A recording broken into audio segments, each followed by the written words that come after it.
Saudara-saudara yang terkasih dalam nama Tuhan Yesus Kristus, hari ini kita akan merenungkan firman Tuhan dari 1 Tawarikh pasal 16 ayat 31 sampai 36. 1 Tawarikh pasal 16 ayat 31 sampai 36, beginilah firman Tuhan. Biarlah langit bersukacita dan bumi bersorak-sorai. Biarlah orang berkata di antara bangsa-bangsa, Tuhan itu Raja. Biarlah gemuruh laut serta isinya, biarlah beria-ria padang dan segala yang di atasnya. Maka pohon-pohon di hutan bersorak-sorai di hadapan Tuhan, sebab Ia datang untuk menghakimi bumi.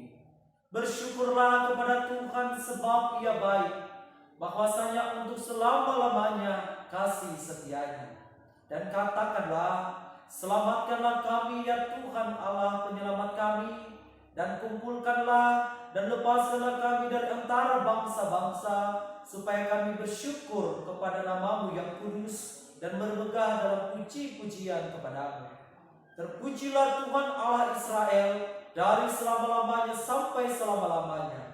Maka seluruh umat mengatakan, amin, pujilah Tuhan. Shalom. Apa kabar semuanya?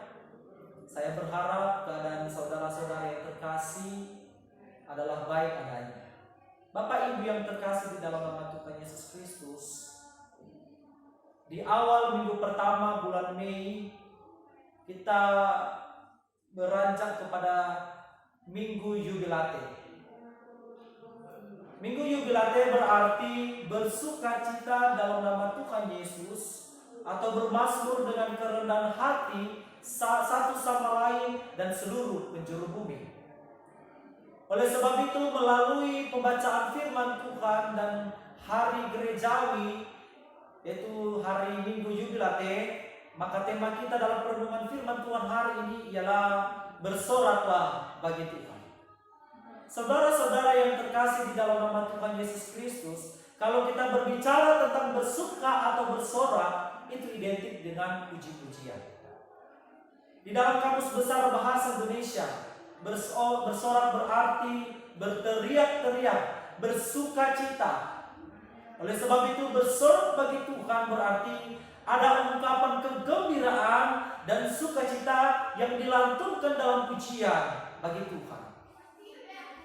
Bersorak, bersuka, dan memuji Tuhan bukanlah sesuatu hal yang asing terdengar di dalam telinga umat Kristiani, karena itu sudah menjadi gaya hidup, sudah menjadi bagian dalam peribadatan umat Kristiani. Namun Bapak Ibu yang terkasih, dalam melakukan pujian, dalam melakukan sorak bagi Tuhan bukanlah sesuatu hal yang mudah. Kenapa saya mengatakan hal itu? Apalagi kalau kita di dalam keadaan pergumulan, keadaan berduka, kesusahan, dan di dalam tekanan hidup, sangat sulitlah kita melakukan yang namanya bersorak-sorak bagi nama Tuhan. Namun Bapak Ibu, melalui pembacaan firman Tuhan hari ini, melalui Ezra sebagai penulis kitab ini, ada ajakan yang mulia yang hendak ingin sampaikan kepada kita, agar seluruh umat percaya di seluruh penjuru bumi bersorak bagi Tuhan. Amin. Bapak Ibu yang terkasih dalam nama Tuhan Yesus Kristus, yang menjadi pertanyaan bagi saya dan Bapak Ibu ialah, mengapa saya dan Bapak Ibu sebagai orang percaya harus bersorak bagi Tuhan? Yang pertama ialah karena saya dan Bapak Ibu adalah umat yang memuji Tuhan. Martin Luther pernah berkata, umat Allah yang sejati ialah umat yang bernyanyi. Bernyanyi, memuji Tuhan, bersorak adalah bentuk ungkapan syukur yang disampaikan oleh umat percaya kepada Sang Penciptanya. Saudara yang terkasih dalam nama Tuhan Yesus Kristus, di dalam Yesaya 43 ayat 7 mengatakan, semua orang yang disebutkan dengan namaku, yang kuciptakan untuk kemuliaanku, yang kubentuk dan juga kujadikan. Di sini saudara-saudara yang terkasih, bahwa hidup kita diciptakan oleh Tuhan hanya untuk memuliakan kebesaran nama Tuhan. Lebih jelas disampaikan di ayat 21. Umat yang telah kubentuk bagiku akan memberitakan kemasyhuranku. Bapak Ibu yang terkasih dalam Tuhan Yesus Kristus, mengapa kita harus memuji dan bersorak dalam nama Tuhan? Karena melalui pujian dan bersorak-sorai kita, di situ kita menyampaikan kemasyhuran Tuhan terhadap bangsa-bangsa. Betapa Allah kita hebat, betapa Allah kita kuat dan luar biasa. Melalui pujian dan bersorak-sorai kita bagi Tuhan, ada kerinduan Allah agar kehidupan orang umat percaya dipenuhi oleh kebesaran nama Tuhan. Yang kedua ialah sebab Ia baik.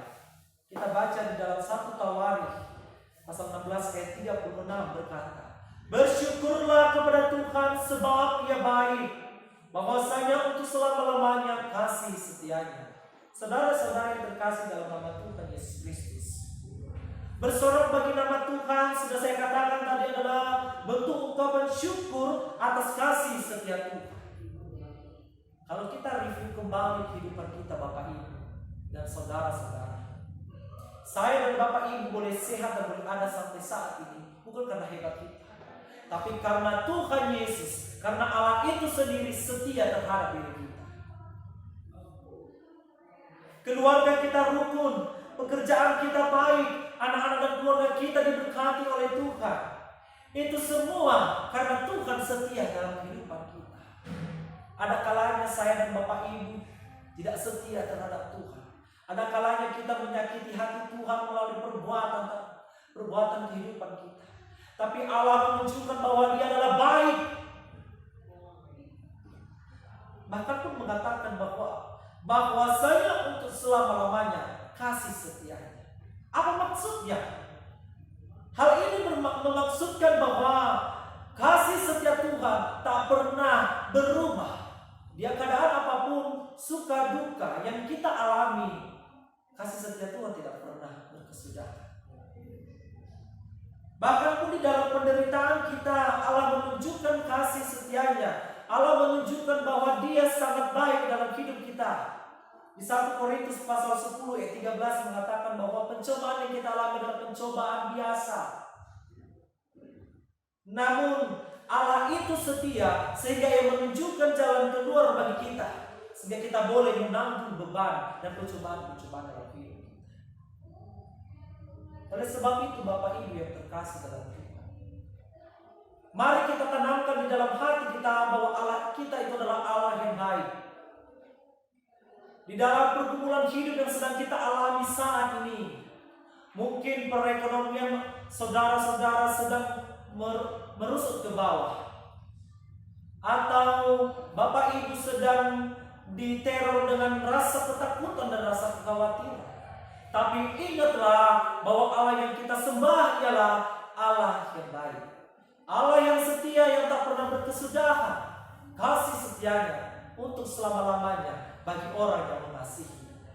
Yang ketiga ialah sebab Ia, Allah itu adalah yang menyelamatkan kehidupan kita. Kita baca di ayat 35 berkata, selamatkanlah kami ya Tuhan Allah penyelamat kami.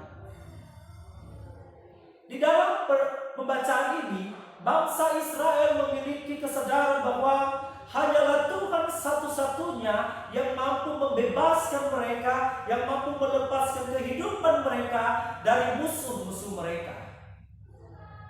Bangsa Israel hanya tahu bahwa hanya Allah yang sanggup menghalau semua musuh-musuh di depan mereka. Sama seperti saya dan Bapak Ibu saat ini. Memang kita di dalam keadaan kekhawatiran sekarang ini, kita di dalam pergumulan saat ini, tapi ingatlah, hanya Allah sajalah yang mampu melepaskan kita dari semua pergumulan kehidupan kita. Lalu mengapa kita harus menjadi ragu terhadap Tuhan?